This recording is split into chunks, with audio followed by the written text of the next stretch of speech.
지금부터 우리가 공부하게 될 내용은 삼각함수라는 부분을 공부를 할 거예요. 되게 좀 생소한 과목일 수도 있어요. 혹시 수학을 선행을 해본 사람 있어요? 삼각함수 뭔지는 들어봤어요? 해본 적 있어요? 해본 적 있어요? 처음인가? 그래서 삼각함수에 대해서 선생님이 간략하게 좀 정리를 해드리면서 우리가 이걸 왜 배우는지, 오늘 배운 내용이 일반각이라는 파트에 대해서 공부를 할 텐데 이걸 우리가 왜 공부를 해야 되는지 이유에 대해서 선생님이 좀 정리를 해드릴 겁니다.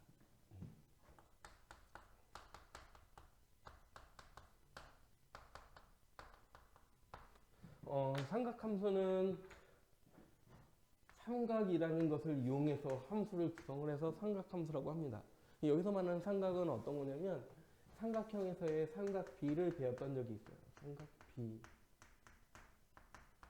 사인, 코사인, 탄젠트 이런 것도 우리가 배운 적이 있어요. 그래서 이 사인, 코사인, 탄젠트를 이용해서 우리가 함수를 구성을 해봤다라는 해서 삼각함수라고 합니다. 가장 대표적인 우리가 사인 함수에 대해서 조금 이야기하자면 y는 사인 x 이렇게 하면 얘가 삼각함수가 하나가 완성이 된다라고 알고 계시면 될 것 같아요. 그렇죠? 그래서 우리는 이 삼각함수에 대해서 공부하는 것이 이번 수업의 가장 큰 목표다라고 알고 계시면 됩니다. 자, 근데 어쨌든 삼각함수라는 걸 배우기 전에 이 삼각함수 결국은 함수다 보니까 함수에 대해서 우리가 좀 이해하고 넘어가도록 할 거예요. 함수. 함수라는 것을 배울 때 어떤 특정적인 함수를 배울 때 우리가 알고 가야 될 것들이 사실 존재를 합니다. 함수를 우리가 일반적으로 표현할 때 f는 x에서 y로의 함수다 이런 것들을 배운 적이 있을 거예요. 아마 지난 2학기 수업에서 배웠던 함수의 내용입니다. 이때 이 앞쪽에 있는 x를 뭐라고 부르냐면 얘를 정의역이라고 불러요. 이 두 번째 있는 y를 우리는 공역이라고 부릅니다. 필기는 하고 싶으면 하셔도 되고 하기 싫으면 안 하셔도 됩니다. 그리고 선생님 프린트를 보시면 구조가 맨 마지막 한 장이 답지예요. 맨 마지막 한 장이 답지고 맨 뒷장에 이렇게 공란이 있을 거예요. 대부분 다. 여기다 필기하셔도 돼요. 그렇죠? 여기 필기를 하시고 보면서 문제를 푸셔도 됩니다. 그럼 보면서 이렇게 답지 체크하시면서 뒤에 답지도 있어요. 그래서 답도 확인해 갖고 오시면 되고 이거는 조금 이따가 더 자세히 이야기해 드릴 겁니다. 그래서 맨 뒤에다 필기를 하셔도 되고 아니면 여러분들 이 교재는 수능까지 볼 교재라서 수능 볼 때까지 봤으면 하는 교재입니다. 그래서 여기다가 내용을 정리하면서 이 빈 공간에다가 추가적으로 적을 사항에 대해서 필기를 하셔도 돼요. 아시겠죠? 그래서 필기는 선생님 하는 걸 그렇게 좋아하는 편은 아니에요. 필기하는 걸 그렇게 좋아하지는 않습니다. 그냥 수업을 듣는 걸 더 중요하게 생각을 합니다. 집에 가서 복습하면서 정리를 하시기를 원하고 그래서 두 가지요. 필기를 아예 안 하고 집에 가서 선생님 영상 올려주세요. 그래서 집에서 따로 필기를 하시는 것도 하나의 방법이 될 수는 있어요. 그렇죠? 아니면 나는 그게 지금까지 공부하는 타입에서는 그게 아직까지 익숙하지 않다. 그럼 저는 그냥 필기할게요. 전 필기를 안 하면 죽을 것 같아요. 그런 애들도 있더라고. 그동안 가르치다 보면 이게 습관처럼 선생님 뭔가 적어주면 손이 같이 움직여야 되는 친구들도 있더라고요. 절대 뭐라고 하지는 않을게요. 필기하는 장소는 책에다 하셔도 되고 여기다 하셔도 됩니다. 이겠죠? 그렇게 이해하시면 될 것 같습니다. 일단 계속 이어나가도록 할게요. 그래서 우리는 함수 x에서 y로의 함수에서 우리가 집합 x를 정의역, 집합 y를 공유합니다. 여기서 말하는 대문자 x와 대문자 y는 집합 기호라고 기억을 하시면 될 것 같습니다. 그렇죠? 그래서 우리가 얘를 함수를 만들어 보면 예를 들어 볼게요. x에서 y로의 함수다 라고 하면 여기가 모여서 a, b, c가 있었고 여기 1, 2, 3, 4가 있었다. 그럼 요 주어진 집합 왼쪽에 있는 집합 x를 우리는 정의역이라고 하고요. 이 정역의 원소가 이제 대응되도록 준비되어진 이 y라고 하는 집합을 우리는 공역이라고 이야기를 합니다. 이때 A 정역에 있는 원소가 공역에 있는 원소에 대해서 대응 관계가 성립을 할 텐데, 그래서 이렇게 대응이 되어질 겁니다. 그래서 대응되어진 정역의 원소로부터 대응되어진 공역의 원소에 대한 집합을 우리는 치역이라고 부릅니다. 그래서 우리는 함수라는 걸 맨 처음에 도입을 시킬 때, 배울 때 뭐가 가장 중요한 거냐면 사실 정의역이라는 것이 굉장히 중요합니다. 그럼 다시 이 삼각함수로 한번 들어가 볼게요. 자, 칠판 봐. 삼각함수 사인 x가 있어. 이 x에는 정의역이 들어가는데 어떤 애가 들어갈까? 삼각비에서. 중학교 때 배웠던 것도 다시 생각해봐도 되고. 여기 x에 뭐가 들어가지? 보통은? 각도가 들어가죠.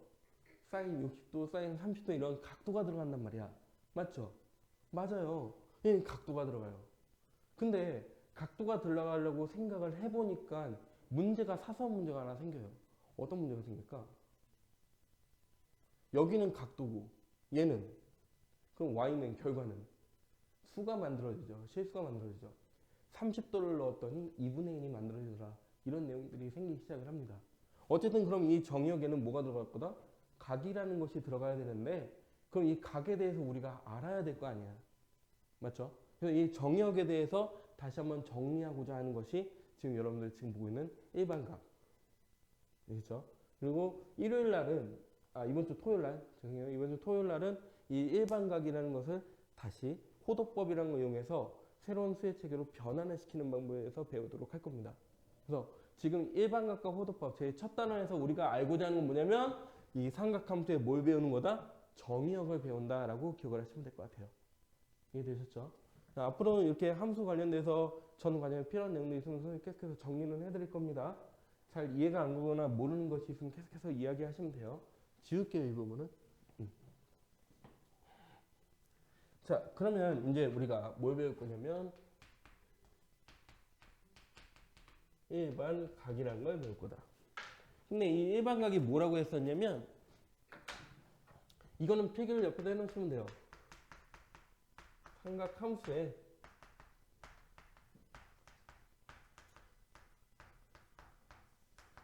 정의역을 배우는 과정이다 라고 이해하시면 됩니다.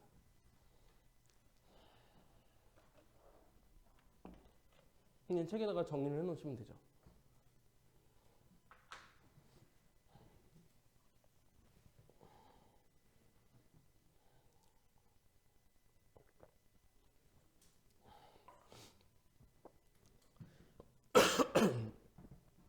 그럼 우리가 이제 각이라는 것을 어떻게 표현하고 각을 어떻게 나타내는지에 대해서 지금부터 배우도록 할 건데, 각도라는 것은 항상 두 개의 직선이 존재하거나 해야지만 이게 그 사이 각을 보통 이야기를 합니다. 그렇죠? 그래서 각은 기준이 있고 어떤 직선이 두 개가 있으면 각을 나타낼 수가 있어요. 지금 보는 두 개의 직선을 보면 우리는 각도를 두 개를 나타낼 수가 있게 돼요. 첫 번째는 이쪽에 사이각이 하나가 있을 수 있고, 그렇죠? 근데 우리는 기본적으로 마음속에 90도보다 작은 각에 대해서 소망하는 마음이 굉장히 큽니다. 그래서 작은 각도를 사실 상대적으로 좋아해요. 처리가 좀 더 편리하니까. 하지만 뭐도 있냐면 이 바깥쪽도 우리가 뭐를 이룰 수 있다? 각을 이룰 수 있다라는 정도만 이해를 하시면 될 것 같아요. 그러면 둘 중에 하나는 뭔가가 기준이 됐으면 하는 바람이 생기게 되는데, 이제 그 기준은 어떻게 정할 것이고 어떻게 문제를 풀어가는지에 대해서 이야기를 계속 풀어가 보도록 할게요. 자, 그러면 방금 선생님이 뭐라고 했냐면 기준이 되는 선이 있었으면 한다라고 이야기했어요. 그래서 기준 항상 기준이 될 때 오리진 O라는 기호를 많이 씁니다. 어떤 기준점으로부터 X축 방향이라고 생각하시면 될 것 같아요.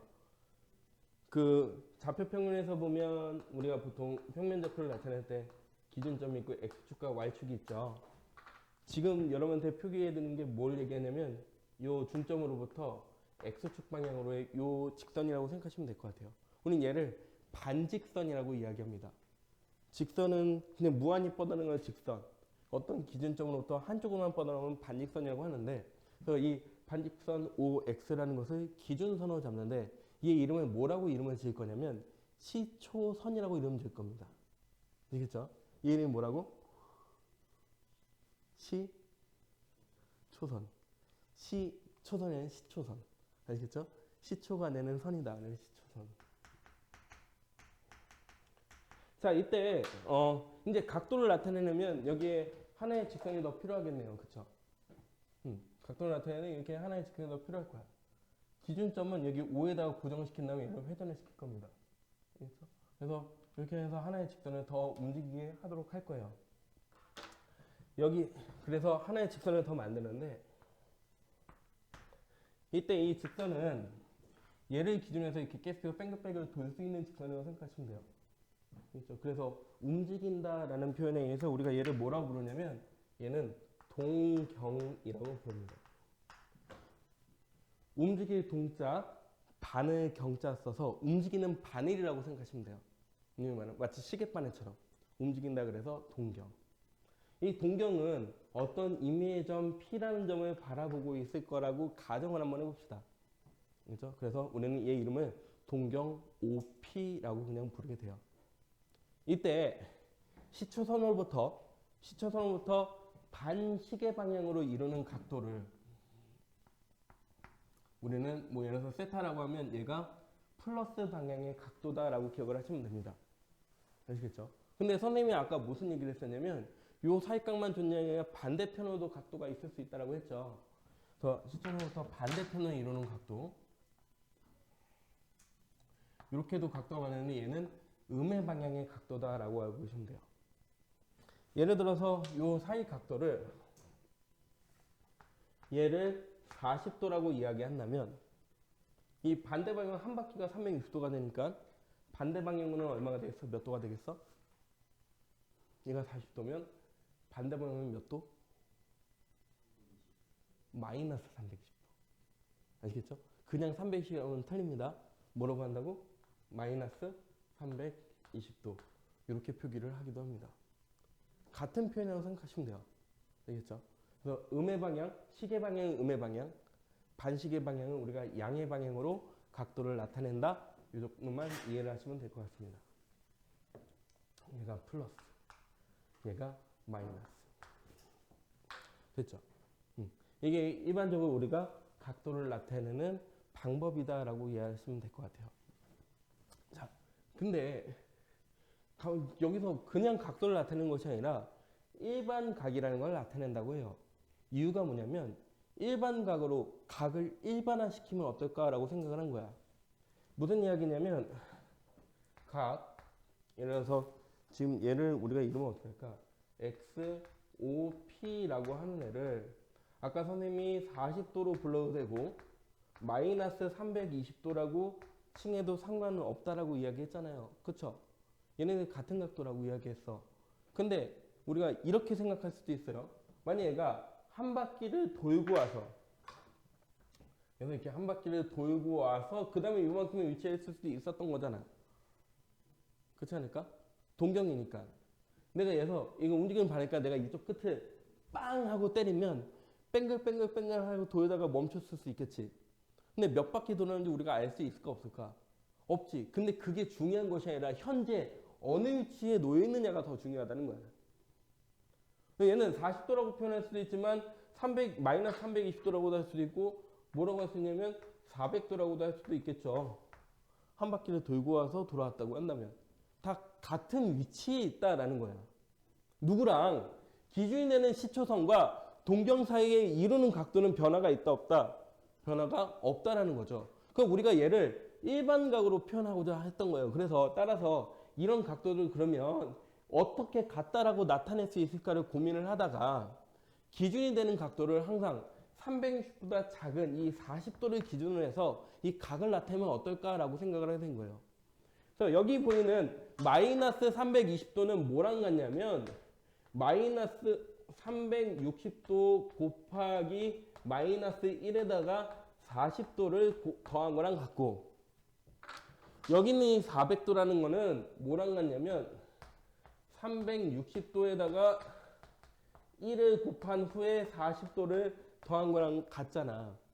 그럼 결과적으로 여기 있는 요 40이라는 숫자, 여기 있는 40이라는 숫자, 40이라는 숫자가 같으니까 우린 얘네들을 뭐로? 같은 위치로 파악할 수가 있다라는 이야기죠. 누구랑? 시초선과 이루는 각도가 같다라고 우리가 파악할 수가 있다라는 이야기입니다. 그렇죠? 이게 이 각의 특성에 의해서 따라서 우리는 일반각이라는 것은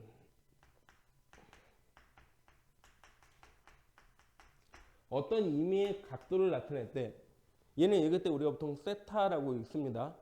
세타라고 읽고 각을 나타내는 미지수 중에 하나다라고만 알고 계시면 돼요. 이 각도를 나타내는 미지수를 x라고 싶어 그러면 x로 하셔도 돼요. y로 하고 싶어 y로 난 관태니까 k 할 거야 그럼 k 하셔도 됩니다. 아무 의미 없어요. 근데 우리가 보편적으로 가장 많이 활용하는 각도에 대한 미지수를 누구를 쓴다? 세타를 쓴다. 그래서 이 세타를 어떻게 나타내냐면 360도 곱하기 정수 360도 곱하기 정수 플러스 알파의 꼴로 나타내기로 하는 것이 일반각이라고 알고 있네요. 여기 있는 이 알파도 뭐를 나타내는 각도를 나타내는 그냥 미지수일 뿐이에요. 여기 그냥 알파라고 있습니다. 세타 알파. 이때 우리가 n은 정수 알파의 크기는 어떻게 결정하기로 했냐면 0도보다 크거나 같고 360도보다 작은 수를 활용해서 그냥 현 위치를 나타내자. 얘가 몇 바퀴를 돌고 왔는지에 대해서는 여기 있는 이 정수에다가 나타내기로 하고 정수로서 그냥 하나로 취급을 하기로 하고 우리가 지금 관심 있는 건 뭐다? 양수 부분에 0과 360도 사이에 있는 값을 하나로만 기준으로 나타내면 얘도 다 뭐로 나타내야 돼? 얘도 40도, 얘도 40도, 얘도 40도니까 아 얘네는 같은 위치구나. 그냥 한 방에 나타낼 수 있지 않겠냐라는 거죠. 그러니까 임의의 각도를 뭘로 나타내자? 일반각으로 표현하고자 하는 것이 이번 파트의 핵심이라고 이해를 하시면 될 것 같아요. 됐나요? 네. 이 내용에 대해서 보도록 합니다. 그러면 개념 체크 부분에 1번 문제가 있어요. 그걸 푸시는데 재미없죠? 졸릴 수 있어요. 연습장 있나요? 연습장에다 푸세요. 답은 체크를 하셔도 됩니다. 답을 체크하셔도 무방하긴 한데 가급적이면 그냥 연습장에다가 체크를 하셔도 좋습니다. 왜냐면 이거를 3월 달에 또 볼 거거든요. 이 교재를. 다시 볼 교재니까 책에다가 막 문제를 푼다 생각하지 마시고 가급적이면 연습장에다가 문제를 풀어주시면 돼요. 개념 체크 1번을 다 푸신 분은 선생님 프린트 첫 페이지에 있는 문제들을 한번 풀어보셔도 됩니다.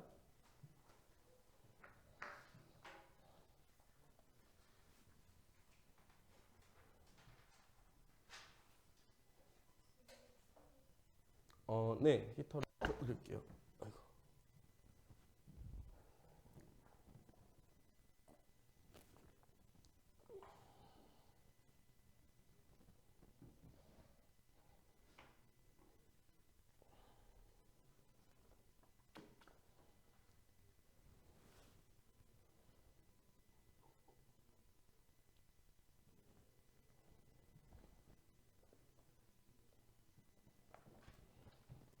2번 문제도 푸셔도 돼요. 개념 체크 2번 문제까지 풀어주시고 선생님 프린트 1페이지에 있는 문제를 푸시면 될 것 같습니다.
답은 체크를 하셔도 돼요.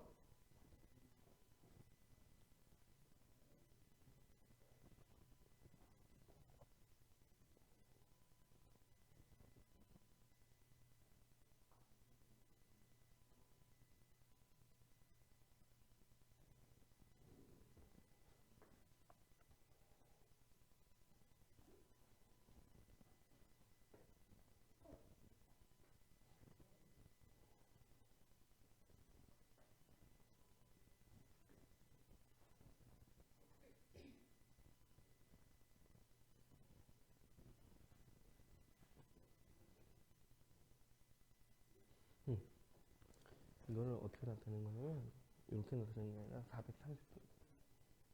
얘는 360도 곱하기 정수 플러스 70도다. 이렇게 표현하는 거예요. 그렇죠? 이게 일반각의 표현이다. 그래서 360도 곱하기 정수 플러스 70도.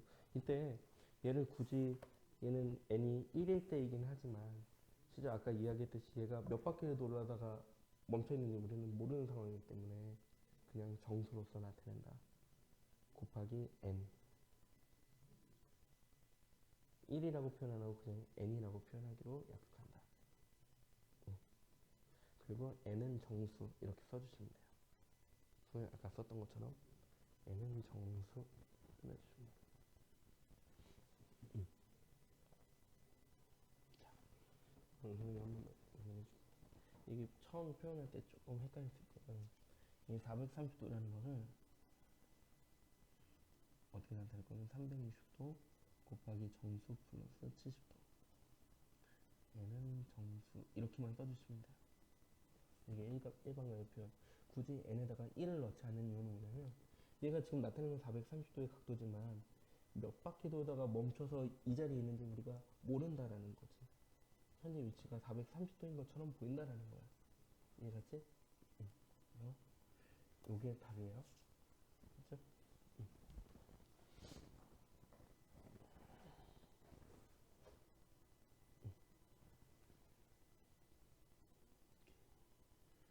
옆에다가 미지수에 n을 썼으니까 n은 정수 이런 표현도 같이 따라오시면 좋아요. 네.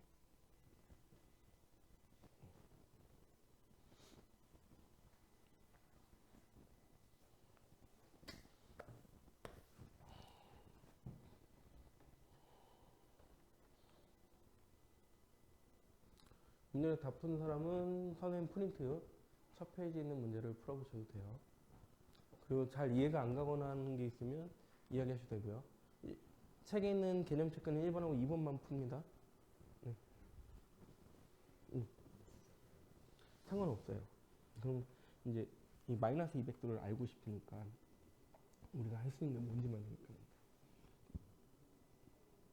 여기다가 360도를 더하면 얼마예요? 160도. 따라서 우리는 마이너스 200도를 360도 곱하기 정수 플러스 160도 이렇게 쓰면 된다. 이해했어요? 그럼 사실은 n이 뭐일 때야? 마이너스 1일 때 얘가 나오는 거지.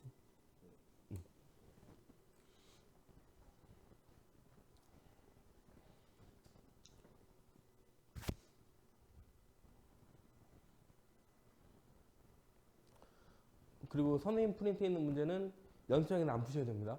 그냥 프린트에다 그냥 쭉 푸셔도 돼요. 그리고 연습장에 푸셔도 상관은 없습니다.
자, 이건 개념 체크 문제의 답입니다.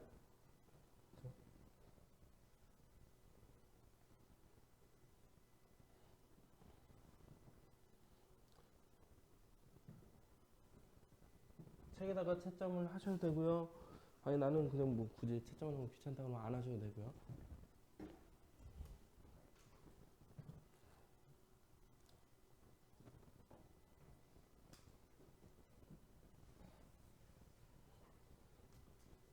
오늘 나갈 숙제는 2개가 나갈 거예요. 우리 교재 몇 쪽까지가 숙제냐면 87쪽까지 다 풀어오는 게 숙제예요. 네, 87쪽까지가 숙제고, 그리고 오늘 프린트, 선생님이 지금 제공해드린 프린트를 다 풀어오는 것이 과제입니다. 이 2개가 숙제예요. 그래서 시간 여유가 되실 때 지금 되게 열심히 풀어놓으면 숙제가 줄어드는 거예요. 아시겠죠? 오늘은 첫날이고 해서 과제가 이미 나갔던 상황에서 뭔가 해결해 주거나 또 테스트도 보지 않았기 때문에 시간 여유가 좀 많아요. 근데 다음 시간부터는 테스트 보고 해설도 해야 되고 숙제 연구에 대한 해설도 해주다 보면 시간이 점점 빡빡하게 시작을 할 겁니다. 숙제를 열심히 해갖고 오시면 여러분들이 얻어가는 것이 더 많아지는 거예요. 그렇죠?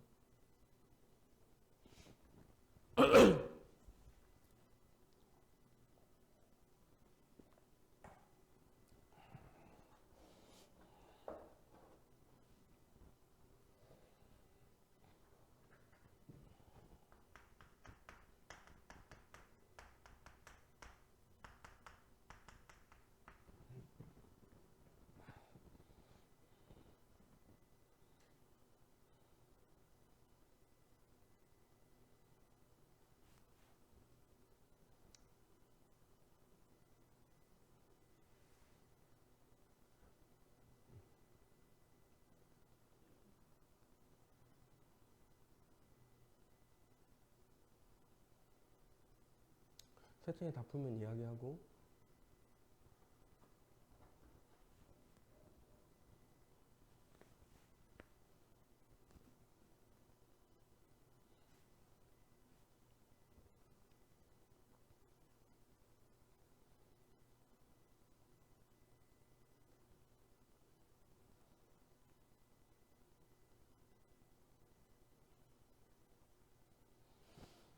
네. 자, 조금 시간 남았어요? 더 풀어야 될 것 같아요. 다 했어요? 네. 칠판 봅시다. 이제 산학수에 사실 첫 단추를 살짝 껴봤어요. 굉장히 어려운 내용은 아닙니다. 그래서 이게 이제 수학 1이라는 파트의 시작이라고 생각을 하셨으면 좋겠고요. 만만치 않은 과목이긴 하지만 실제로 공부를 해보면 처음 배우는 용어가 있어서 어려운 거지 어려운 단어는 아니에요. 대신 이 처음 배우는 용어들을 어떻게 내 것으로 만들어 갈까는 여러분들이 이 과목에다 시간을 어떻게 투자하냐에 따라 달라진다라고 생각하시면 될 것 같고, 수업 시간에 일단은 첫 번째는 무조건 열심히 들으셔야 돼요. 그냥 수업 시간에 멍 때리거나 딴 생각을 하다가 그냥 넘겨버리면 머릿속에 남는 게 줄어듭니다. 그래서 첫 번째 목표는 수업 시간을 여러분들이 잘 소비를 하시는 게 첫 번째 목표고, 그 다음에 숙제는 가급적이면 오늘 집에 가서 다 마무리를 지으세요. 다음 시간에 뭐 일찍, 뭐 일단은 오늘 뭐 목요일이니까 토요일까지 수업이니까 토요일 전에 뭐 하면 되겠지. 토요일 아침에 하면 되지 않을까. 이렇게 해버리면 오늘 배웠던 내용이 토요일 아침이 돼버리면 굉장히 많이 잊어버리게 돼요. 그럼 남는 게 별로 없어요. 그래서 토요일 아침에 숙제를 하려고 하면 숙제가 잘 안 될 수도 있어요. 숙제를 잘하고 싶으면 오늘 하시면 돼요. 그럼 고등학교 1학년 한번 해보셨죠? 1학년 생활 한번 해보셔서 아시겠지만 학교 생활 되게 빡빡합니다. 만만치 않을 거예요. 수학만 학원을 다니면 상관없는데 뭐 영어도 다니고 뭐도 다니고 하다 보면 숙제는 계속해서 쌓이고 쌓여요. 그래서 그날 당일 과제를 당일 처리하지 않으시면 계속 누적되는 양이 있습니다. 선생님이 확증지어서 말씀드릴게요. 오늘 내주는 과제를 오늘 다 끝내고 마무리 짓고 주무시는 분은 100% 인서울이 가능합니다. 서울에 있는 상위권 대학교도 다 가실 수 있어요. 선생님이 이렇게 확증지어서 얘기할 수 있는 거는 여러분들이 자기의 일을 오늘 다 마무리 지으려고 노력하시면 할 수 있는 것들이 굉장히 많아져요. 사실 진짜입니다. 절대로 거짓말하지 않습니다. 아시겠죠? 선생님은 고등학교 2학년 때 전교 꼴찌도 꼴찌는 못해보고 끝에서 3번째까지는 해봤어. 공부를 안 하면 그렇게 됩니다. 근데 고3 내내 전교 1등을 했어요. 근데 고3 내내 올백을 맞았어요. 왜 이런 얘기 해주냐면 공부를 하면 성적이 나온다고요. 선생님 다 해봤거든. 공부를 안 하니까 성적이 안 나오더라고. 뭔 소린지 칠판 선생님 막 수업하는 거 뭔 소린지 하나도 못 알아듣겠고 막 뭐라고 알려주는데 그때는 알겠는데 공부를 안 하니까 남는 게 하나도 없더라고. 시험 봤더니 그 점수가 나왔어. 시험 볼 때 봤더니 아무것도 모르겠어. 그럼 뭐 하는데? 열심히 찍으면 되지. 그때 선생님의 마음가짐은 어땠었냐면, 아, 뭔 시험 공부고 공부냐. 그냥, 아유, 뭐 안 되나 보지 뭐. 왜 그런 결정을 했냐면, 고등학교 1학년 첫 시험을 봤는데, 선생님이 23점인가를 맞아요, 수학을. 중학교 때는 맨날 100점 맞던 내가 23점 딱 맞고 나니까 돌아버리겠는 거야. 뭔 소리인지 하나도 모르겠고. 공부를 안 했거든, 정확하게는. 학교에서 야자를 한다고 했는데 친구랑 맨날 오목 두고 놀았지. 뭐 공부할 생각은 전혀 안 하고 살았거든. 그러니까 성적이 안 나오더라고. 그래서 그때 당시에 우리 학교 평균 점수가 30점이었습니다. 학교 평균이 30점이고 내가 23점 맞았는데 그냥 나는 나한테 수학은 원래 어려운 과목이었나 모르고 그냥 공부를 안 하기 시작한 거야. 그래서 성적이 안 나오더라고. 굉장히 간단해요. 그냥 공부를 안 하면 점수가 안 나오는 거예요. 공부를 하면 무조건 점수가 나옵니다. 근데 적지 않게 공부를 했어요. 사실 그걸 극복하기 위해서. 선생님이 여러분한테 지금 그거를 요구하는 것이 아니라 일단 첫 단추가 뭐냐면 선생님이 여러분들이 공부해서 점수를 낼 수 있는 첫 번째 단추는 그날 내주는 과제를 그날 무조건 끝내고 주무세요. 그러면 가능해집니다. 많은 것들이 가능해져요. 그리고 여러분들이 꿈을 이룰 수 있게 돼요. 일단 첫 번째로 가장 좋은 게 뭐냐면 그날 숙제 그날 다 끝냈잖아. 그럼 마음이 어때? 불안한 마음이 1도 없어요. 근데 생각해봐. 니네가 숙제를 안 하고 딱 왔어. 학원에 왔어. 내가 분명히 6시 20분까지 오는데 6시 20분까지 가기도 싫어. 왜냐면 오면 아무리 내가 이럴 거야. 숙제 안 해왔어? 다음부터는 꼭 열심히 해야 돼? 이 정도만 할 거거든? 미친 새끼 숙제 안 해서 죽여버리고 막 이런 막 욕하고 막 그러지는 않을 거야. 걱정하지 마. 물론 좀 친해지면 패 수도 있는데 뭐 그거는 굉장히 특이한 케이스니까. 근데 웬만해서 선생님이 뭐라고 하지도 않을 거야. 다음 왜 안 해왔어? 그럼 뭐뭐해서 안 해왔대. 그래? 그럼 당신은 꼭 해와야 돼? 이 정도만 할 거야. 대신에 숙제 안 했으니까 오늘 남아야 되겠지? 뭐 이 정도는 할 수 있겠지. 그거 외에는 선생님이 잔소리를 하지는 않을 거야. 근데 그것도 되게 큰 압박이야. 그렇잖아. 숙제를 안 하고 왔어. 그럼 일단 마음이 어때? 불안한 마음으로 학원에 오지 않니? 그렇잖아. 숙제를 안 하고 학원에 왔어. 테스트를 봐. 어떨 것 같아? 모르는 데가 더 많겠지. 막 질문을 하는데 마음이 어떨 것 같아? 기쁜 마음으로 선생님 이것도 몰라요. 알려주세요. 이게 아니라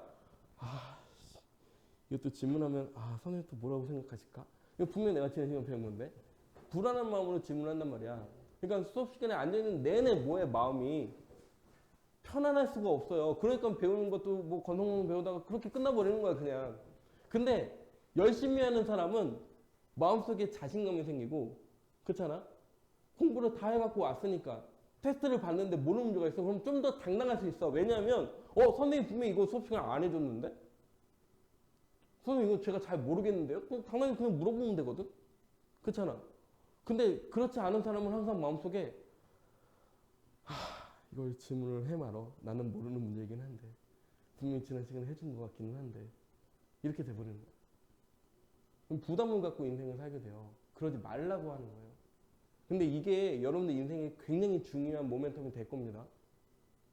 나중에 여러분들이 대학에 가서도 사회에 나가서도 뭔가 과제가 계속 주어질 거예요. 그러면 주어졌을 때 빨리 끝내버리고 그냥 행복하게 사세요. 제발. 그렇잖아. 오늘로 내일을 미루는 순간 사람이 쪼그라들어요. 계속 쪼그라들고 작아져요.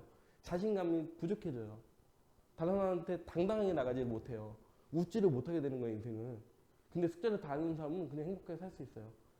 당당하게. 그렇잖아. 나 다 했는데 막 이렇게 마음 편하게. 아시겠죠? 그래서 가급적이면 조금 더 공부 열심히 해주시면 더 좋습니다. 어쨌든 자 수업 조금만 더 진행합시다. 이제 두 가지 주제만 설명은 끝나는데 아직도 40분이 남았어요. 그래서 20분, 20분 이렇게 두 가지 주제를 다시 얘기하면 여러분들 두 페이지를 넘기면 한 페이지 한 페이지 있죠? 86페이지에 있는 4분면의 각을 20분 동안 할 거고 옆에 있는 두 동의 위치관계를 20분 동안 하고 마무리 지을 거니까 선생님 설명하는 거 잘 듣도록 하시고 그 20분 동안 연습을 빨리 하세요. 책에 있는 거 연습하시고 선생님 프린트에도 문제들이 있어요. 그걸 연습을 빨리 하세요. 그래서 자기 걸로 먼저 만드세요. 그러니까 수업 시간에 좀 더 신경 써서 뭔가를 빡 하기 시작을 하면 집에 가서 할 숙제 양도 줄어듭니다. 맞죠? 응. 그러니까 더 편해지겠지. 그러니까 여기서 그냥 멍 때리는 시간을 최소화하시면 그냥 무조건 남는 게 생깁니다. 미안한데 히터 잠깐 끌게. 또 추우면 말씀하세요. 삼각함수에서 우리가 첫 번째 배운 게 누구냐면 일반각을 배웠어요. 어떠한 임의의 각도가 존재하면 우리는 얘를 360도 곱하기 정수 플러스 알파의 꼴, 이때 n은 정수로 나타내고 알파는 0도와 360도 사이에 있는 수로서 나타내고자 하는 것이 일반각의 처음 단계라고 기억을 해주시면 될 것 같습니다. 그렇죠? 그래서 예를 들어서 40도, 얘도 360도 곱하기 정수 플러스 40도로 나타낼 수 있고, 네, n은 정수 이렇게 표현해 주시면 되고, 400도라는 각도도 360도 n 플러스 40도 n은 정수, 마이너스 320도 역시 360도 곱하기 정수 플러스 40도 n은 정수. 일반각으로 나타내면 40도나 400도나 마이너스 320도라 그래서 같은 위치에 동경이 놓인다라는 사실을 알게 됩니다. 이해가시죠? 이게 이 첫 번째 단추라고 기억을 해주시면 됩니다. 두 번째 배울 내용은 사분면의 각. 사분면의 각은 우리가 잘 알고 있는 그 사분면이 맞아요. 제 1사분면, 2사분면, 3사분면, 4사분면. 사실 우리 초등학교 때부터 배웠던 내용이죠. 그 내용도 우리가 일반각의 형태에서 한번 나타내서 문제를 한번 풀어보자라는 거예요. 그 다음에 두 동경의 위치 관계에 대해서 배우도록 할 건데, 지금 배우는 목표는 뭐냐면 이 일반각을 이해하고자 해서 추가로 배우는 내용이라고 생각하시면 돼요. 이게 응용편이야. 이 일반각을 이용해서 이 사분면에 있는 각에 대해서 한번 알아보자라는 것이 이제 두 번째 주제라고 생각하시면 될 것 같습니다. 자, 그러면 사분면은 1사분면, 2사분면, 3사분면, 4사분면 우리가 이렇게 표현을 하는데, 얘네 이 위치에 있는 각도는 어떻게 표현할까라는 거죠. 그래서 하나만 표현할게요. 제 1사분면의 각을 우리는 어떻게 표현할 거냐면 일반각을 이용해서 표현을 할 겁니다. 우리가 초등학교 때 배웠던 내용에 의하면 얘는 0도로부터, 그쵸? 0도로부터 90도 사이에 있는 각도를 우리가 1사분면의 각이라고 나타냅니다. 맞죠? 0도와 90도 사이. 0도일 때나 90도는 경계선에 있을 때는 우리가 사분면이라고 하지 않습니다. 그쵸? 그래서 얘가 동경이 쭉 움직여서 여기 가운데 딱 90도가 됐어. 그럼 얘는 1사분면인지 2사분면인지 알 수 있어, 없어요? 알 수 없죠. 그래서 경계선에 있을 때는 우리가 사용을 하지 않습니다. 그래서 사분면의 각에서는 여기 등호가 포함이 되지 않습니다. 이거를 우리가 어떻게 표현할 거냐면 그냥 0도로서 나타내는 것이 아니라 우리가 일반각이라는 걸 배웠으니까 0도로 나타내지 말고 얘를 360도 곱하기 정수 플러스 0도로, 이 90도도 360도 곱하기 정수 플러스 90도로 나타내고자 하는 것이 사분면의 각이다라고 생각하시면 돼요. 90도에서 180도 2사분면, 180도에서 270도 3사분면, 270에서 360도까지는 4사분면 이라고 우리가 내용을 알고 있는 거니까 나머지는 필기를 하지는 않도록 할게요. 그냥 1사분면의 각 이렇게 표기할 수 있다. 그럼 얘로 우리가 문제를 어떻게 풀까? 뭐 이런 이야기예요. 자, 그러면 85쪽 개념 체크 3번 문제를 여러분들이 지금 풀 수 있을 거예요. 한번 풀어보실래요?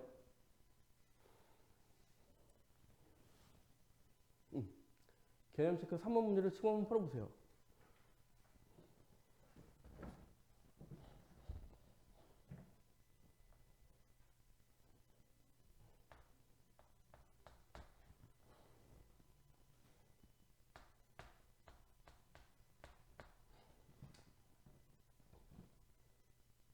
얘는 몇 사분면의 각일까? 어떻게 나타내면 좋지? 얘를 뭐로 나타내면? 일반각으로 나타내면 좋죠. 얘는 360도 곱하기 정수 플러스 몇 도? 120도가 돼버리니까, 그치? n은 정수. 이렇게 일반각으로 나타내면 우리는 누구에 따라서 앞에 있는 내용이 중요한 것이 아니라 뒤에 있는 이 120도가 위치를 중요한 거죠. 그러니까 얘는 몇 사분면의 각이야? 제 2사분면의 각 이렇게 표현할 수 있지 않겠냐 이 얘기죠. 한번 마저 다 풀어보세요.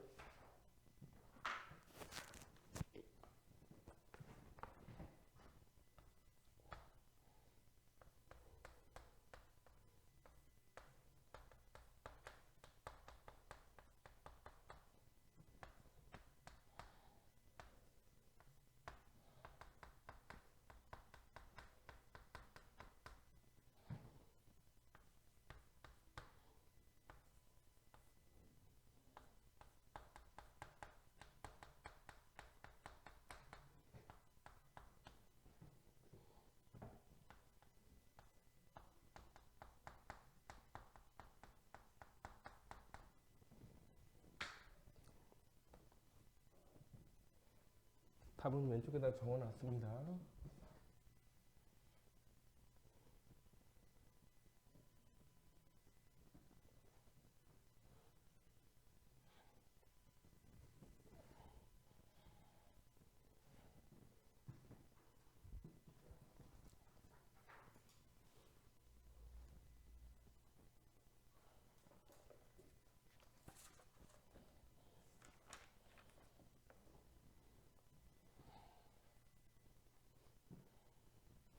자, 마무리 지으셨으면 86페이지를 볼 겁니다.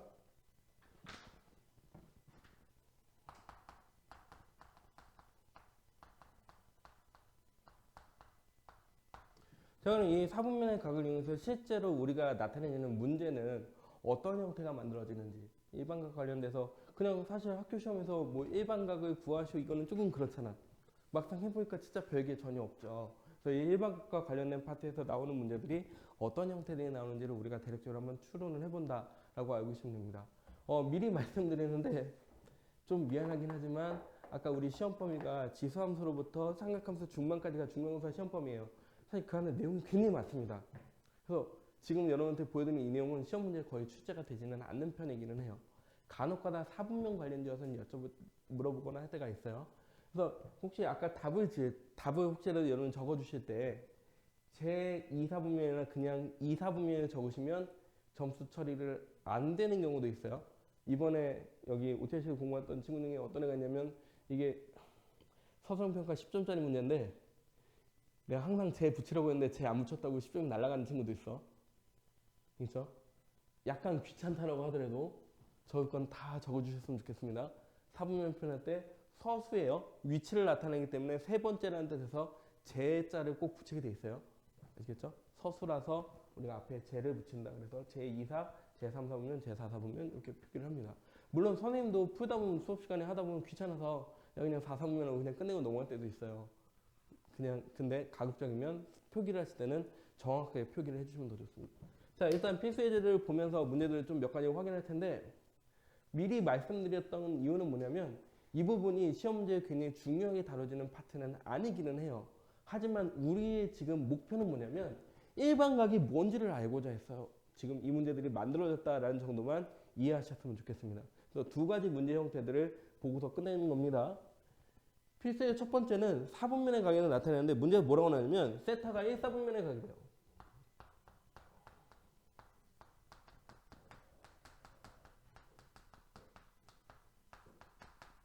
세타가 제1사분면의 각일 때 3분의 세타의 동경이 존재할 수 있는 사분면을 구하래요. 그럼 3분의 세타는 몇 사분면의 각일까를 나타내라는 것입니다. 그럼 1사분면의 각이니까 이 문제의 핵심은 뭐냐면 1사분면에 위치하고 있다고 해서 이 세타가 될 수 있는 각도가 예를 들어서 45도일 수도 있어. 그럼 1사분면의 각 맞죠? 그치? 그럼 3분의 세타는 얘는 어디에 위치하겠어? 3분의 세타는 몇 도야? 3으로 나누니까 15도죠. 15도면 몇 사분면의 각이야? 1사분면 맞죠?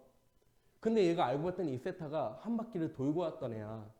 그래서 얘가 세타가 그러면 일단 360도를 더해서 그러면 405도가 됐을 때는 어떻게 되냐 이거지. 그럼 405도가 됐을 때 얘를 3분의 세타로 구해버리면 3분의 세타로 구하면 얘를 3으로 나누면 몇 도일까?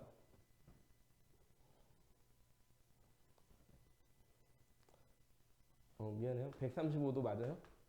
맞을 겁니다. 아마. 네, 135도가 맞을 겁니다. 그럼 135도는 그럼 몇 사분면의 각이야? 제 2사분면의 각도가 될 수도 있겠죠. 그러니까 1사분면에 있다고 하더라도 1사분면의 각이라고 하더라도 우리가 그 각도의 크기를 정확하게 모르기 때문에 그렇죠? 그래서 얘를 3으로 나눴을 때 무조건 1사분면에 있다라고 나타내지 않겠다라는 이야기입니다. 그럼 이거를 막 이렇게 한없이 나타내기에는 한도 끝도 없으니까 이거를 수치화적으로 논리적으로 수학적인 방법에 의해서 논리적으로 어떻게 나타낼까? 이게 이 문제의 해석이라고 생각하시면 될 것 같아요. 자, 그럼 한번 실제로 풀어봅시다. 그럼 만약에 제1사분면의 각도 세타는 우리가 어떻게 나타내고 있냐면 세타는 1사분면의 각이므로 360도 곱하기 정수 플러스 빵도와 360도 곱하기 정수 플러스 90도의 사이각이라고 나타내기로 했잖아요. 그거예요. 맞죠? 그럼 우리가 할 수 있는 거는 3분의 세타가 궁금하다고 했으니까 얘를 3분의 세타로 나타내면 얘도 3으로 나누고 얘도 전체를 다 3으로 나눠주면 되지 않겠냐? 맞아요? 그래서 전체를 얘도 3으로 얘도 3으로 얘도 3으로 다 나눌 거야. 그럼 얘를 3으로 나누면 얘는 120도 곱하기 정수 플러스 빵도가 될 거고 3분의 세타의 범위가 되겠죠. 얘는 120도 곱하기 정수 플러스 30도라는 각도로서 나타낼 수 있지 않겠냐. 근데 이때 n이 뭐라고 했냐면 정수라고 했어요. 맞죠? n에다가는 뭐를 대입하면 돼? 정수를 실제로 대입을 해보면 된다. 그래서 첫 번째 n에다가 내가 빵을 넣으면 어떻게 될까? 정수를 넣기로 했으니까 굳이 정수 넣으라고 했다고 마이너스 2를 넣거나 이럴 필요는 없잖아. 그렇지 않니? 그럼 빵부터 넣어보자. 빵 대입했더니 얘는 빵도로부터 얘는 30도 사이니까 몇 사분면이라고 하면 돼? 그러면 n이 빵일 때는 몇 사분면이 각혔던 거야? 3분의 세타가 0도하고 30도 사이면 몇 사분면이니? 제 1사분면이라고 하면 되겠죠.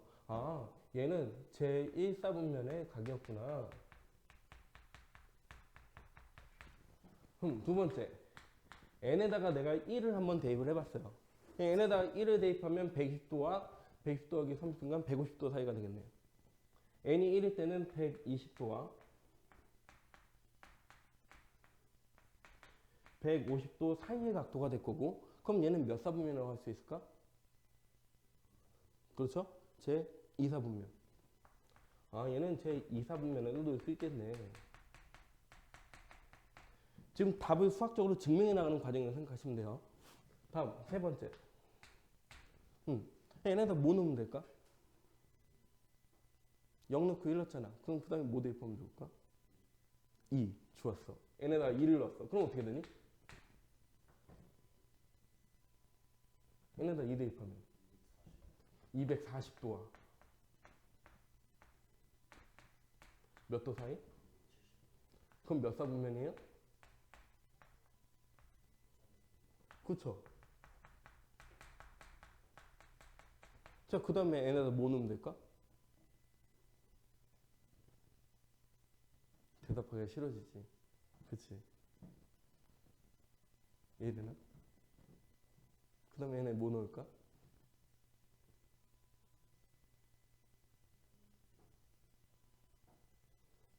얘네는 뭐 대입할까?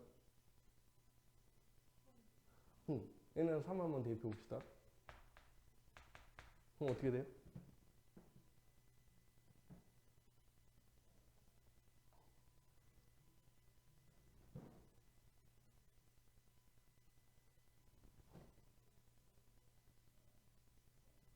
얘네는 3 대입하면 몇 도야? 그냥 읊으면 돼요. 어려울 거 없어요. 360도와 몇 도 사이야?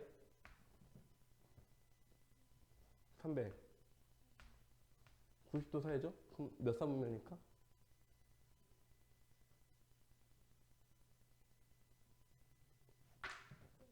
1사분면이죠. 얘는 일반고나 같으면 이 360도하고 0도하고는 어때? 같은 거지. 390도하고 여기는 30도하고는 어떤 거야? 같은 값을 가지니까 얘는 결국 제1사분면이 되겠지. 그럼 n에다가 0을 넣었을 때랑 n에다가 3을 넣었을 때의 결과가 어떻다? 같다는 사실을 알게 됐어. 맞아? 응. 그럼 n에다가 4를 넣으면 누구랑 같아질까? 1을 넣었을 때랑 어떻게 돼? 어차피 같아지지 않겠냐 이거지. 그럼 반복이 되잖아. 그럼 실제로 나타낼 수 있는 사분면은 뭐밖에 없다? 얘가 나타낼 수 있는 사분면은 1사분면 혹은 2, 4분면 혹은 3, 4분면에 존재할 거다라고 우리가 추론해 볼 수 있죠. 그러니까 이건 수학적으로 이제 정리가 다 끝난 거야. 더 이상 대입해 볼 필요가 있어 없어? 없다 이 얘기예요. 아시겠죠? 이거 우리가 어떻게 증명해 나가는지를 지금 풀이 과정에서 한번 봤다라고 생각하시면 될 것 같습니다. 그럼 86쪽에 있는 문제 한번 풀어보시면 좋을 것 같아요. 지금 풀어보세요. 밑에 있는 두 문제. 시간은 5분 정도 드릴 겁니다. 힌트를 드리자면 3으로 나눴잖아요. 그쵸? 3으로 나누면 숫자 3번만 대입하시면 됩니다. 만약에 2로 나눴어. 그럼 몇 번 대입하면 돼? 2번만 대입하시면 돼요. 이게 팁이라면 팁이야. 왜 그런지는 요 일반각의 성질을 이해하시면 될 거예요.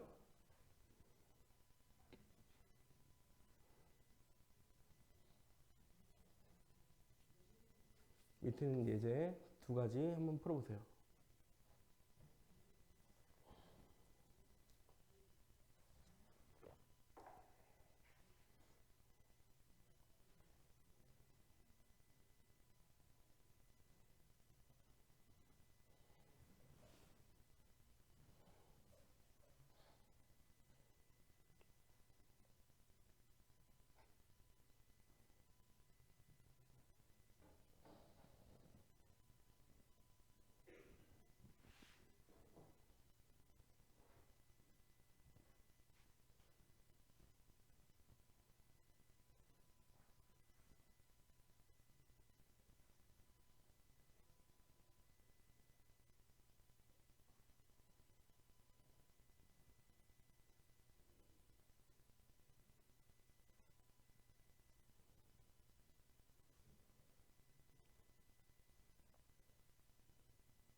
다 푸신 분들은 선생님 프린트를 보시면 두 번째 페이지부터 또 이야기가 나옵니다.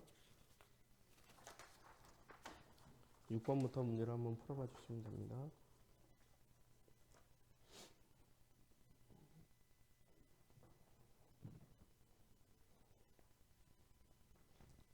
교재 답은 선생님 칠판에다 적어 놓을게요. 답 끝나고 확인해 보세요.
얘는 암산을 좀 줄여. 귀찮아도 암산을 좀 줄이는 게 더 좋아요.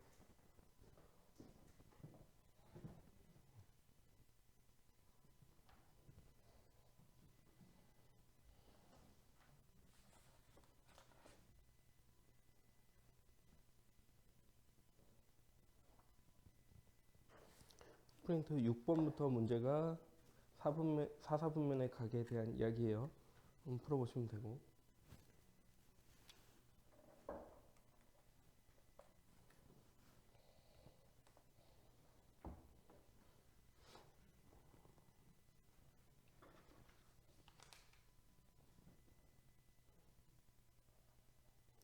자, 칠판 잠깐만 보겠습니다.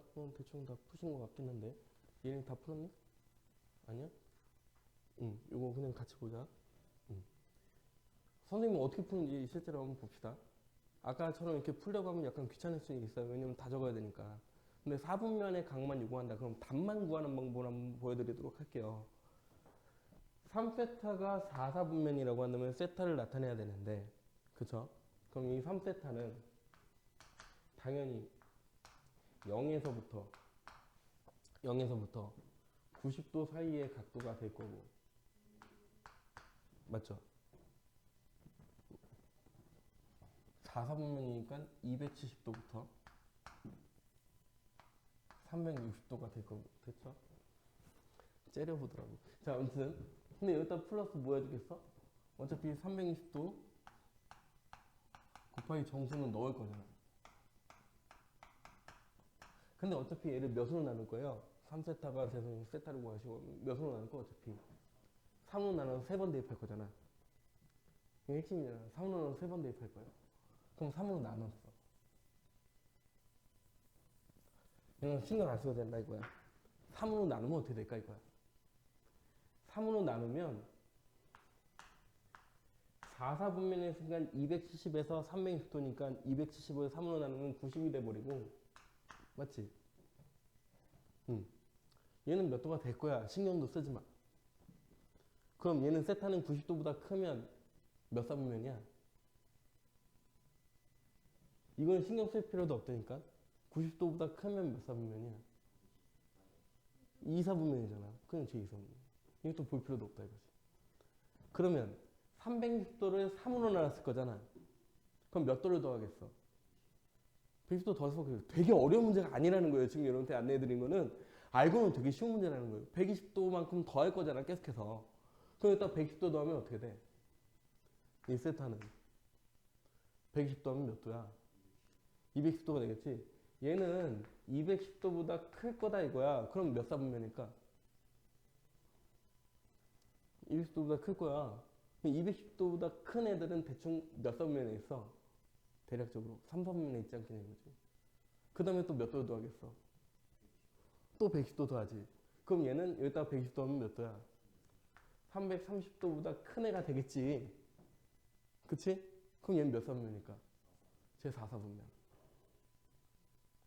이해 가세요? 이해 조금 되세요? 그러니까 알고 나면 사실 되게 쉬운 문제야. 근데 우리가 이 문제가 어려운 이유는 딱 하나예요. 일반각이라고 하는 표현이 우리가 익숙해 안 해, 지금. 익숙하지 않기 때문에 생겼던 문제라고 생각하시면 돼요. 그러니까 일반각이 익숙해지면 이 문제는 어떤 문제? 사실은 굉장히 쉬운 문제예요. 그냥 보자마자 그냥 답이 나오겠지. 그럼 문제는 둘 중에 하나입니다. 4사분면에 속하는 세타가 위치한 사분면을 물어보든지, 아니면 이 세타가 위치하지 않은 사분면을 물어보겠지. 그치? 세타가 위치하는 건 세 군데니까 세타가 위치하지 않는 데는 몇 군데야? 한 군데겠지. 그걸 찾으셔야 하는 문제 둘 중에 하나가 출제가 된다. 이게 끝이에요, 이 단원이. 그러니까 여러분들이 집에 가서 공부를 하시고 숙제를 하시면 이런 것들을 찾아보셔야 되는 거예요. 선생님 수업 시간에 무조건 이렇게 풀어드리면 되게 힘들어요. 왜냐면 우리는 거의 처음 시작하는 반이나 마찬가지로 생각해서 선생님 수업을 진행을 할 거예요. 그래서 문제들을 다 이렇게 풀어주지는 않을 거야. 근데 집에서 여러분 공부하면 숙제를 하다 보면 이런 팁이 생기겠지. 물론 가급적이면 정석대로 푸는 게 더 좋긴 하지만 그렇지 않아도 상관이 있다? 없다? 상관 전혀 없다. 선생님 프린트는 답만 확인하세요 그냥. 야매로 푸셔도 돼요. 절대로 뭐라고 안 합니다. 알겠죠? 근데 대신에 선생님이 중간중간에 이런 얘기를 할 때가 있을 거야. 서술형 평가를 쓸 때는 다 써줘야 돼 라고 언지를 줄 때가 있을 거야. 그런 문제들은 조금 더 신경을 쓰라는 거예요. 근데 우리 지금 시험 기간 아니잖아. 이번 달 말일날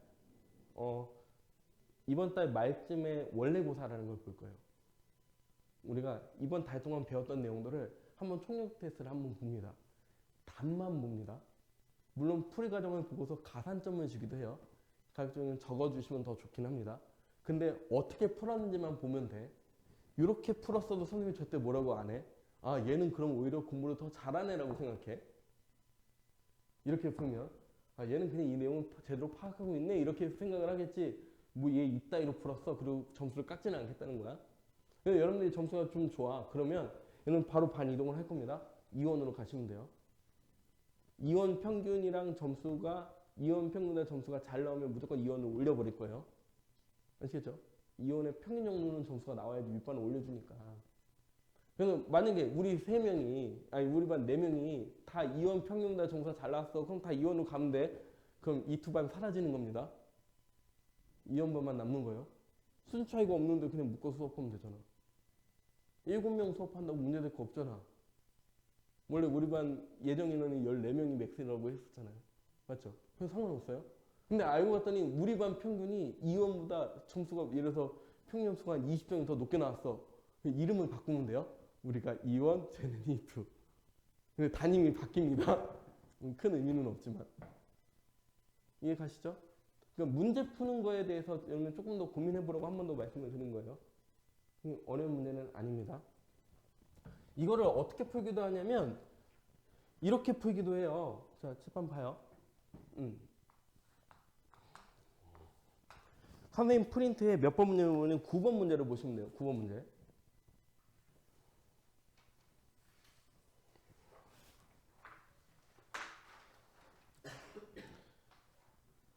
자, 세타가 몇 사분면에 있었다고 하냐면 얘도 4사분면에 가겠대. 이번에는 세타가 4사분면에 가겠대. 3분의 세타가 위치하는 것을 그림으로 한번 나타내보래요. 자, 칠판 봐.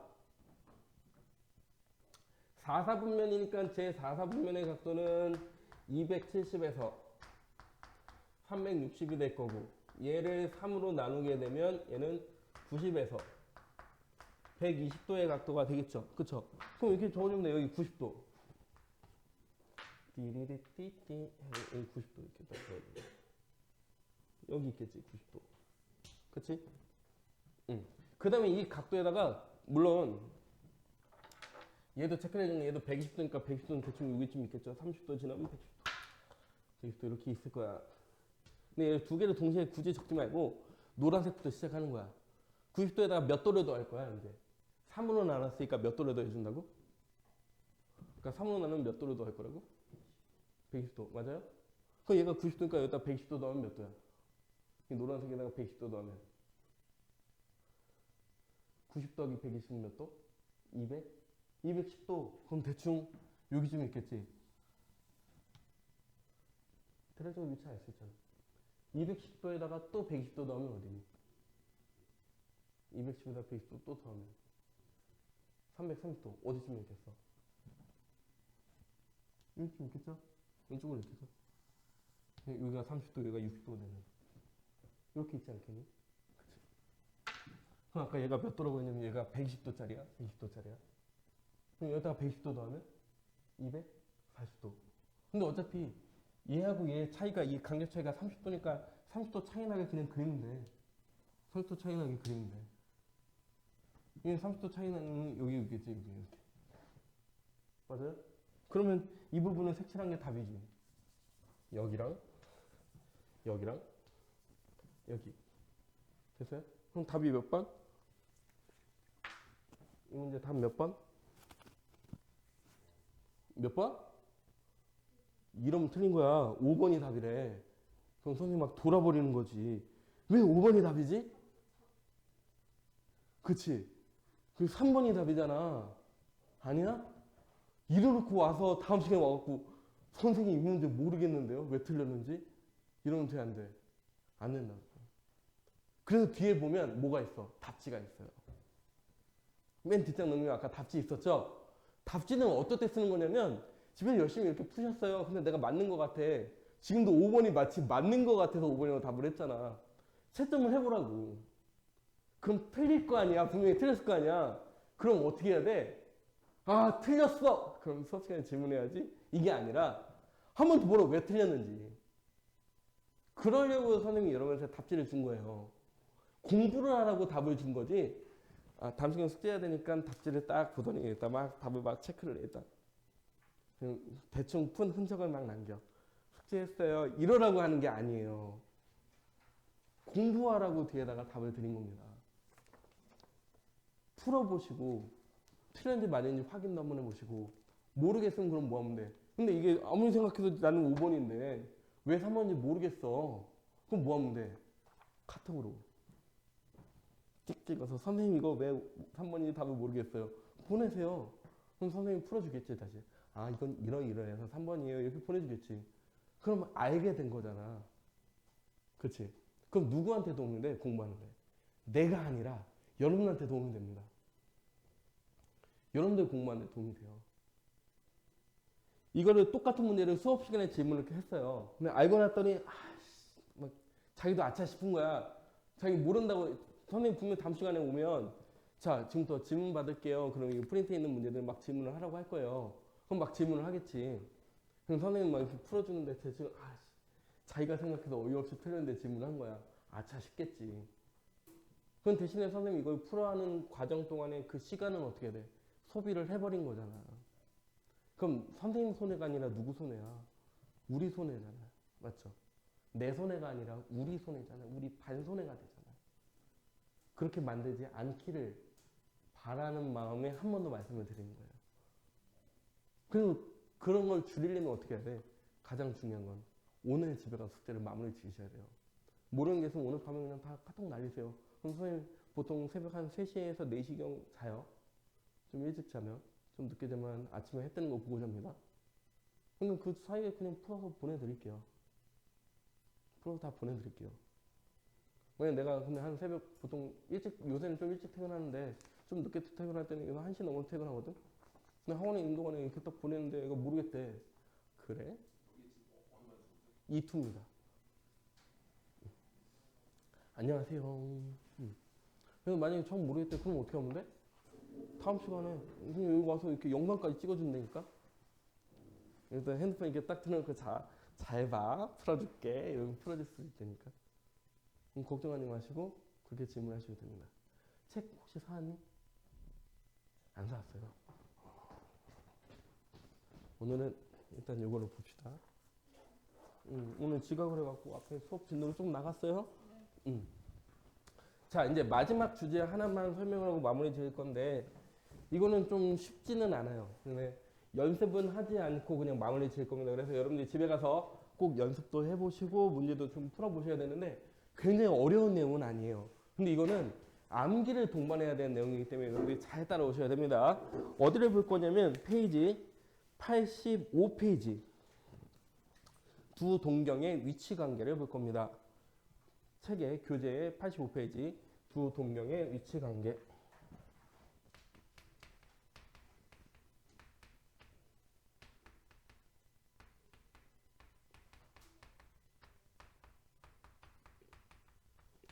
얘를 조금 정리를 하고 그리고 수업을 종료를 할 겁니다.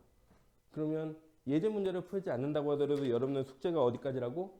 87쪽까지 문제가 다 풀려갖고 오시면 돼요. 아시겠죠? 80쪽까지 문제를 다 풀어갖고 오시면 되고 그 다음에 선생님은 지금 나눠드리는 프린트가 있어요. 이 프린트를 다음 시간 등원시까지 풀어갖고 오시면 됩니다. 그래서 숙제 검사는 언제 한다고 했냐면 다음 시간에 2시 30분은 2시 20분까지 등원하라고 했어요. 2시 20분에 여러분들이 자리에 앉으시면 선생님 바로 숙제 검사를 쭉 다 해드릴 겁니다. 아시겠죠? 그리고 2시 30분이 되면 시험지를 나눠드릴 거예요. 그리고 푸시면 돼요. 그 시험지 내용에는 뭐가 들어가냐면 오늘 배웠던 내용들이 다 들어가 있을 겁니다. 그래서 수준은 어느 정도 수준이냐면 여기는 요 예제, 필수 예제 정도. 필수 예제는 밑에 있는 여기 있는 문제 정도 수준의 문제들만 출제를 해드릴 겁니다. 굉장히 어려운 문제들을 출제하지는 않을 거예요. 시험은 그 정도 본다라고 생각하시면 돼요. 아시겠죠? 자, 두 동료 요청에 이거는 공부를 조금은 해갖고 오셔야 될 겁니다. 왜냐하면 외워야 된다고 했어요. 동경이 하나가 아니라 두 개일 때는 우리가 어떻게 풀 거냐 이런 이야기입니다. 자, 그래서 첫 번째로 볼 게 뭐냐면 일치할 때, 두 동경이 일치할 때 시초선 OX가 존재하고 어떤 이미 하나의 동경이 있었다. 얘를 알파라고 하자. 그리고 또 하나가 있었다. 얘를 베타라고 한번 해보자. 그럼 둘을 일반각으로 나타내면 어떨까? 같을까? 다를까? 알파하고 베타에 대한 일반각의 상태는 어떨까? 같을까? 다를까? 위치가 같으니까 일반각의 형태가 어떻겠어? 똑같겠죠. 그쵸? 얘나 나타냈을 때 같을 거 아니냐 이거지. 그래서 두 동경이 만약에 일치하게 될 경우에는 두 동경의 차이값이 꼭 기억합시다. 두 동경이 일치할 때는 어떻게 한다? 두 동경의 차이가 알파에서 베타를 빼주면 뭐가 돼버리겠어? 0이 돼버리겠죠. 그쵸? 그래서 알파하고 베타의 차이를 우리가 일반각으로 나타내면 360도 곱하기 정수꼴이 된다. 이게 두 동경이 일치할 때에 대한 내용이라고 생각하시면 될 것 같아요. 두 동경이 일치하면 어떤 일이 생긴다? 두 각도의 차이가 360도 곱하기 정수꼴로 바뀐다. 뒤로 한번 넘겨보실게요. 87페이지. 자, 예제를 한번 봅시다. 내용은 이래요. 세타가 0도로부터 90도 사이의 각도이고요. 그쵸? 세타는 0도에서 90도 사이인데 이때 세타하고 7세타가 나타내는 각이 일치할 때 세타를 구하시오 이런 문제예요. 자, 우리가 실제로 한번 세타를 한번 구해볼 건데 어떻게 계산하냐면 일치한다고 했을 땐 두 각도의 차이가 뭐가 되면 돼? 차이가 360도 곱하기 정수꼴이 되면 되지 않겠냐 이거예요. 그러면 당연히 7세타가 더 클 테니까 맞지? 세타보다 7세타가 더 크겠지? 그러니까 우리는 얘를 풀 때 7세타에서 뭐를 뺀다? 세타를 한번 빼주겠다. 두 동경의 차이를 한번 구해보겠다. 이게 뭐가 되면 된다? 360도 곱하기 정수꼴이 되면 되지 않겠냐 이 얘기예요.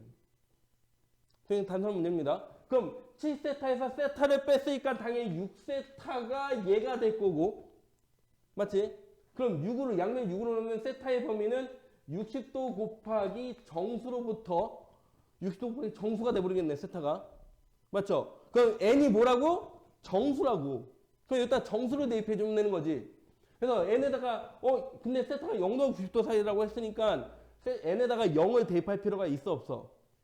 없죠. 그럼 n에다 뭐부터 대입해야 돼? 1부터 대입하겠지. 그럼 n에다가 1을 대입하면 얘가 이 세타가 될 수 있는 건 0도도 가능하고 60도도 가능하고 120도도 가능하고 180도도 가능하고 60도의 배수만큼 쭉 진행을 할 거다 이 얘기죠. 근데 우리 보고 구하라는 게 어디 있었냐면 0도하고 90도 사이에서의 세타만 구하라고 했으니까 답이 뭐가 되는 거야? 60도 얘가 답이 된다 이 얘기예요. 굉장히 복잡한 문제는 아닙니다.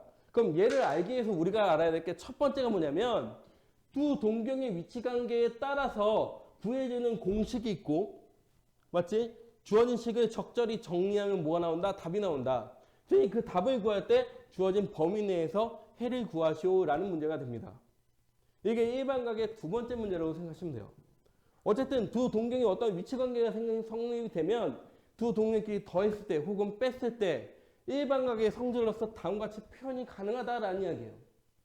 자, 그럼 이 몇 가지만 더 정리를 해드리고 이제 마무리를 드릴 건데 그러면 얘가 두 동경의 위치 관계는 총 몇 가지가 있냐? 매우 많습니다, 사실. 시험 문제에 나왔던 기출 문제들을 정리를 해보면 책에 있는 내용보다도 훨씬 더 굉장히 다양한 주제들이 있지만 우리는 책에 나와 있는 몇 가지 주제들만 한번 정리를 한번 해보도록 할 거예요. 자, 짚어봅니다. 만약 두 동경이 일치한다고 한다면 알파 마이너스 베타가 360도 곱하기 정수. 자, 다음과 같은 꼴이 된다고 했어. 그럼 어떤 경우도 있을 수 있냐면 두 동경이 다음과 같은 상태.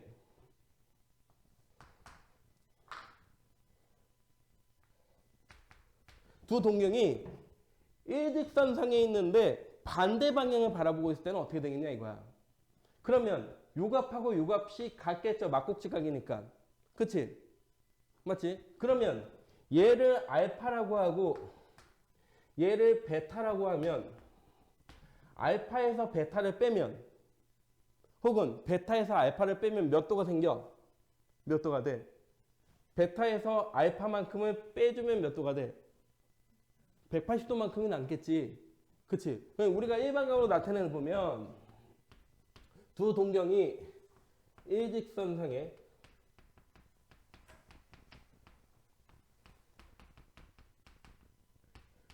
반대 방향에 놓였을 경우에는 두 동경의 차이가 360도 곱하기 정수에다가 180도를 더한 꼴이 될 거다라는 거야.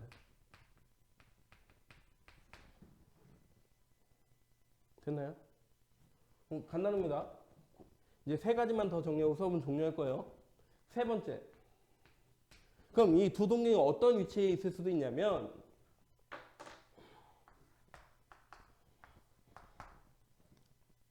얘가 알파인데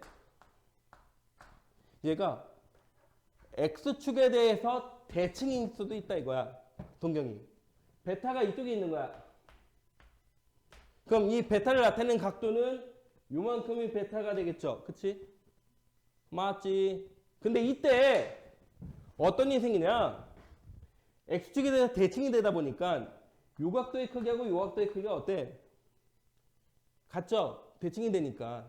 그게 같을 거다. 그럼 요만큼의 크기도 우리가 알파라고 나타낼 수 있지 않겠냐? 그럼 알파하고 여기 있는 이 베타를 더하면 몇 도가 될 수밖에 없어? 한 바퀴니까 360도가 되지 않겠냐 이 얘기예요. 얘가 알파랑 똑같고 이 각도가 베타가 돼버리니까 알파하고 베타를 더하면 몇 도가 된다? 360도 곱하기 정수꼴이 되지 않겠냐. 그래서 X축 대칭이 되면 X축에 대해서 대칭이 되면 두 동경의 합이 360도 곱하기 정수꼴 다음과 같은 형태가 된다라는 이야기입니다. 이게 유사성을 갖죠. 1차 할 때는 차이가 X축에 대해서 대칭할 때는 합이 일반으로 나타낼 때 360도 곱하기 정수꼴이 된다는 특징을 갖고 있다. 그럼 정리만 마지막으로 해드릴게요. 그럼 만약에 Y축에 대해서 대칭이 될 때는 어떻게 되냐? 이거는 과정은 좀 생략을 할게요. Y축에 대칭을 할 때는 두 동경의 합이 360도 곱하기 정수에다가 180도를 더한 꼴이 되더라. 그래서 다시 이야기하면 주어진 공식들을 외우지 못하면 사실 문제 풀 수 있다 없다? 풀 수가 없다라는 것이 사실 이 문제의 한계가 돼요. 그래서 여러분들이 85페이지에 있는 공식이 5가지가 총 나와요. 이 5가지 공식만큼은 꼭 암기를 해갖고 오셔야 됩니다. 아시겠죠? 이제 마지막으로 하나만 더 설명하고 마무리 짓도록 할 건데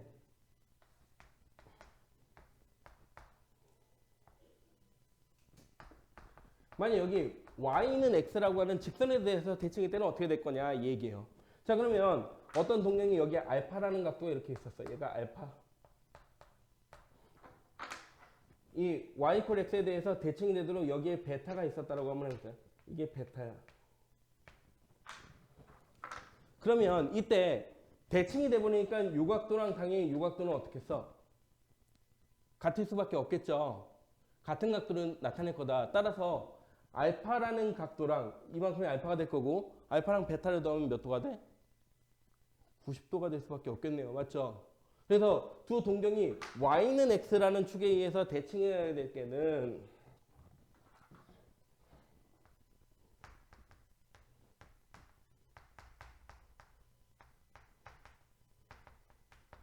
두 동경이 y는 x라는 직선에 의해서 대칭이 될 때는 일반각을 나타내면 두 동경의 합이 360도 곱하기 정수 플러스 90도 꼴이 되더라 라는 이야기입니다. 그래서 이 공식들 왜 그런지에 대해서 선생님이 간략하게 설명을 해드렸는데 그보다도 더 중요한 거는 이 공식들을 제대로 오늘 머릿속으로 내용을 정리하는 것이 더 중요합니다.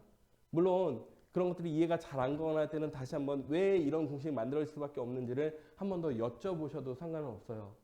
대신 오늘 배운 내용이 그렇게 많지 않은 것 같지만 생각보다 굉장히 많은 내용을 배웠어요. 왜냐하면 우리가 일반각이라는 것 자체를 평소에 활용을 하지 않다가 각도라는 것을 일반각의 형태로 나타낼 수 있구나라는 걸 오늘 배웠으니까 오늘 집에 가서 이 내용들을 좀 정리를 해주신다면 훨씬 더 나을 겁니다. 근데 이게 하루 이틀 지나고 나중에 하면 되지 뭐. 이 공식 그래 나중에 외우면 되지 뭐 하는 순간 우리가 해야 될 내용이 계속해서 누적될 거다. 그럼 누가 힘들어? 자기 자신을 압박하게 돼요. 가급적이면 오늘 집에 가서 좀 마무리를 하고 주무시면 더 좋고요. 아시겠죠? 네. 지금부터 쉬는 시간 드릴 테니까 잠깐 쉬시면 됩니다.